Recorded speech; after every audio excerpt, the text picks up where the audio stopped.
नमस्कार। आज का जो ये वीडियो प्रेजेंटेशन है वो आपका होम लोन का इंटरेस्ट रेट कम नहीं हो रहा है, क्योंकि काफी लोगों को क्वेरी रहता है होम लोन लेने के टाइम। तो उनको रिक्वायरमेंट होता है होम लोन का, तो हायर रेट पे या कोई भी बैंक से, cooperative bank, NBFC, private sector, public sector, जहां से भी लोन मिलता है आदमी लोन ले लेता है, क्योंकि उसका ड्रीम है घर लेना। तो थोड़ा बहुत इंटरेस्ट रेट ज्यादा भी होता है तो वो होम लोन तुरंत ले लेता है।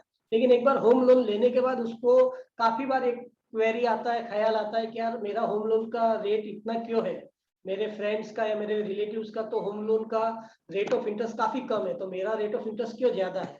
तो इसके लिए ये प्रेजेंटेशन वीडियो में लाया हूँ कि आपका होम लोन का इंटरेस्ट रेट कम नहीं हो रहा है। तो पहले तो आपको अपने आप को एक सवाल पूछना पड़ेगा कि भाई क्यों कम नहीं हो रहा है। तो इसके लिए आपको अपना सैंक्शन लेटर चेक करना पड़ेगा कि सैंक्शन लेटर में क्या टर्म्स पे आपने लोन लिया हुआ है। 100% वो फ्लोटिंग रेट ऑफ इंटरेस्ट पे होना चाहिए। अगर फ्लोटिंग में होगा तो ही होम लोन का रेट रिड्यूस होगा। आप फिक्स पे लिया रहेगा तो कभी होम लोन का रेट रिड्यूस नहीं होगा। तो सबसे पहले बात कि होम लोन कभी भी फ्लोटिंग रेट के ऊपर लेना है। बहुत साल पहले, जैसे मैं कहूँगा कि नोटबंदी के पहले जो होम लोन था वो बेस रेट पे दिया जाता था, और बेस रेट साल में एक ही बार कम होता था, 5 से 10 पैसा। तो इसके लिए होम लोन का रेट ऑफ इंटरेस्ट कम जल्दी नहीं होता था, साल में एक आध बार होता था, और वो भी 5 से 10 पैसा होता था। तो तभी ऐसा था कि आपको आपका होम लोन को एमसीएलआर में कन्वर्ट करना होता था, क्योंकि आप होम लोन लेते हो फ्लोटिंग में, लेकिन तभी पहले वो बेस रेट पे देते थे, तो बेस रेट साल में एक बार कम होता था। तो आपको एमसीएलआर पे लेना है। अगर आप एमसीएलआर, पहले की बात कर रहा हूँ, एमसीएलआर में अगर आप आपका होम लोन को कन्वर्ट कर देते थे तो एमसीएलआर जो है 30 से 40 पैसा चेंज होता था। कई बैंक का एमसीएलआर एक साल में एक बार कम होता था, कई बैंक 6 महीने में एक बार करती थी, कई बैंक 3 महीने में एक बार करती थी। तो अगर जो बैंक 3 महीने में एक बार कम करती है तो वो साल में 4 बार हमारा रेट ऑफ इंटरेस्ट कम हो सकता है। उसके बाद आरबीआई ने डायरेक्शन दिया कि ये जो होम लोन का बेनिफिट है बैंकों को तुरंत पास ऑन करना चाहिए। तो तुरंत पास ऑन करने के लिए बैंक और आरबीआई ने मिलकर एक प्लान बनाया कि जो अभी जो होम लोन रहेगा फ्लोटिंग, वो ईबीएलआर पे होगा, एक्सटर्नल बेंचमार्क लेंडिंग रेट। तो जैसे RBI home loan repo rate या उनके जो भी रेट्स होते हैं बैंक के, उसको कम करता है, उसका इमीडिएट इफेक्ट कस्टमर को पास ऑन करने का आरबीआई ने डायरेक्शन दिया हुआ है। तो बैंक ने, आरबीआई ने डिसाइड किया कि हर रोज तो वो पास ऑन नहीं कर सकते, या जब भी आरबीआई ने डिसाइड किया तभी तो पास ऑन नहीं कर सकते।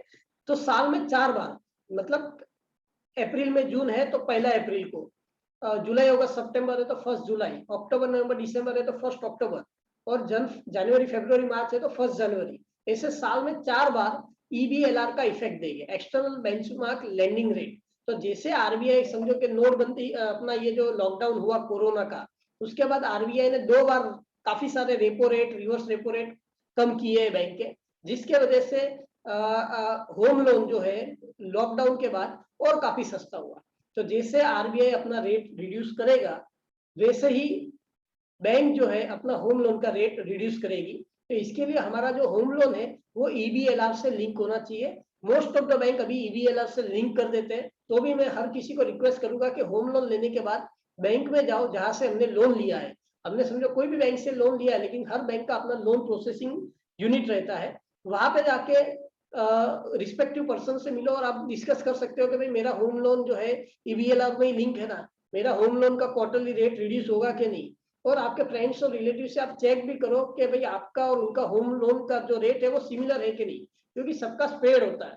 बैंक किसी में 20 पैसा मार्जिन रखता है, किसी में 40 पैसा मार्जिन रखता है, डिपेंड ऑन जो आपका फाइल है, जो आपका बैकग्राउंड है, जो होम का क्वालिटी असेट्स है, उसके हिसाब से बैंक अपना मार्जिन रखता है। मार्जिन जब भी लोन देने का रहेगा तभी उन लोग डिसाइड करते हैं। तो उतना ही फर्क आएगा। अगर किसी का 20 पैसा मार्जिन है और किसी का 40 पैसा है, तो वो दोनों के बीच में 20 पैसे का ही रेट का फर्क होगा, उससे ज्यादा नहीं। तो ये बात अभी ध्यान रखिए, होम लोन जो है फ्लोटिंग में ही लेनी है और ईबीएलआर से लिंक होनी है, जो मोस्ट ऑफ द बैंक अभी कर ही रही है, क्योंकि आरबीआई का क्लियर इंस्ट्रक्शन है। तो भी अपने को होम लोन के टाइम अपने को कंफर्म कर लेने का कि भाई हमारा रेट ईबीएलआर से लिंक होगा। अगर जो ईबीएलआर से लिंक है तो आरबीआई जैसे रेट रिड्यूस करेगी, उसके नेक्स्ट क्वार्टर में हमारा बैंक पहली तारीख को अपना रेट रिड्यूस कर देगा। अगर कई बार किसी को होता है कि भाई हमारा रेट चेंज ही नहीं होता, तो आपको बैंक में जाके कंफर्म करना है, जो भी लोन प्रोसेसिंग यूनिट है वहां पे, कि भाई मेरा स्ट्रक्चर क्या है। हमारा स्ट्रक्चर समझो बेस रेट में हो या तो फिर कोई और हमारा स्ट्रक्चर हो। तो एक normal nominal fees bank charge करता है, उसके बेसिस पे आपको एक रिक्वेस्ट देनी है, जितने भी बोरोवर रहेंगे होम लोन के, उनको एक रिक्वेस्ट देनी है कि भाई मेरे को स्ट्रक्चर चेंज करके दो। आप स्ट्रक्चर चेंज कर लो, आपका लाखों रुपया बच जाएगा। क्योंकि अगर समझो रेट ऑफ इंटरेस्ट अगर आधा पैसा भी डाउन होता है, समझो 50 पैसा भी हमारा रेट ऑफ इंटरेस्ट डाउन होता है, और हमारा 30 साल का टेनर है, 25 साल का टेनर है, 20 साल का टेनर है, तो हमारा ईएमआई जो है कभी 5 से 10 ईएमआई बच जाएंगे, कभी 15 से 20 ईएमआई बच जाएंगे। अगर हमारा 50,000 का ईएमआई होगा और हमारा 10 ईएमआई भी बच गया तो हमारा 5 लाख का फायदा हो जाएगा। इसके लिए सिर्फ उनको आधा घंटा डालना है, बैंक में जाके रिक्वेस्ट करना है और एक फॉर्म पे साइन करके देना है। तो ये भी आपको चेंज करना है कि कई बार बहुत पहले लोन लिया हुआ रहता है तो हमारा स्ट्रक्चर चेंज नहीं हुआ रहता है, जिसकी वजह से बैंक अपना होम लोन का रेट रिड्यूस नहीं करती है। तो उसके बाद भी काफी सारी बैंकों में हमने देखा हुआ है कि बैंकों में, प्राइवेट बैंक या दूसरी बैंकों में काफी कंपटीशन है। तो अगर आप बैंक में जाके रिक्वेस्ट करते हो कि भाई मेरे को मेरा होम लोन और रिड्यूस करना है, उसका कोई तरीका बताओ, तो बैंक वाले काफी सपोर्ट करते हैं, एक नॉमिनल फीस चार्ज करते हैं और बोलते हैं कि भाई आप ये फॉर्म पे साइन करके दे दो, आपका रेट ऑफ इंटरेस्ट और 10-20 पैसा हम करा देंगे कम। अगर आपका रेट ऑफ इंटरेस्ट 10 पैसा भी कम होता है तो आपका 1 या 2 ईएमआई भी बचता है, और अगर आपका ईएमआई 40,000 रुपया और आपका 2 ईएमआई भी बच जाता है तो आपका 80,000 रुपये का फायदा हो जाता है, जिसकी प्रोसेसिंग फीस बहुत ही नॉमिनल बैंक चार्ज करता है। लेकिन इसके लिए कस्टमर को कभी भी साल में 2-3 बार बैंक में जाके आओ और थोड़ा अवेयरनेस रखो कि भाई हमारा फ्रेंड्स और रिलेटिव का क्या बैंक में होम लोन का रेट चल रहा है। अगर आपका 10-20 पैसा भी होम लोन का रेट साल में चेंज हो जाता है या 5-10 पैसा भी इफेक्टिवली चेंज हो जाता है तो आपका 1,00,000-2,00,000 रुपया बच जाते हैं। ऐसे भी हम पूरे साल मेहनत करते हैं पैसे कमाने के लिए, लेकिन यहाँ पे थोड़ा ध्यान दोगे तो अपना 50,000 लाख रुपया साल में बच जाएगा ईएमआई के नाम पे। कई बार क्या होता है कि जब भी हमारा ड्रीम होता है होम लोन होम लेने के लिए, तो क्या होता है कभी बार हमारा सिविल स्कोर अच्छा नहीं होता है, कई बार हमारी इनकम टैक्स की फाइल वीक होती है, और काफी सारे रीजन होते हैं जिसकी वजह से हमको हायर रेट ऑफ इंटरेस्ट में लोन लेना होता है। क्योंकि तभी हमारे को लोन इम्पोर्टेंट होता है, क्योंकि लोन नहीं मिलेगा तो हमारा ड्रीम पूरा नहीं होगा। तो तभी हम लोग 10-20 पैसा, 25-50 पैसा, 1-1 टका भी होम लोन का रेट ऑफ इंटरेस्ट नहीं देखते। और मेरा भी यही मानना है कि जब भी हमको होम लोन चाहिए और अगर हमारा फाइल वीक है, सिविल स्कोर वीक है और काफी सारी चैलेंजेस होती है प्रॉपर्टी में, तो तभी हमको थोड़ा महंगा भी मिलता है तो एक बार तो होम लोन ले लेना चाहिए। लेकिन होम लोन लेने के बाद 1 आध साल हो जाए, 6 महीना तो आप शिफ्टिंग और प्री पेमेंट कुछ भी नहीं कर सकते, तो 1 आध साल हो जाता है, उसके बाद आप दूसरे बैंक में ट्राई कर सकते हो। या तो फिर जब भी आपको लगता है नहीं अभी हमारा इनकम टैक्स का फाइल भी स्ट्रांग हो गया है, हमारा सिविल स्कोर भी स्ट्रांग हो गया है, मेरा होम लोन का रीपेमेंट भी टाइम पे जा रहा है, और काफी सारी दूसरी बैंक है वो मेरे को 1 से 1.5 टका कम दे रही है या 1 टका इंटरेस्ट रेट कम दे रही है, और जो अगर मैं उसको स्विच ओवर करता हूँ, बैंक ट्रांसफर करता हूँ, तो मेरे को 5-10-15 लाख रुपए का फायदा होता है। तो वो केस के अंदर आपको होम लोन को स्विच ओवर कराना चाहिए।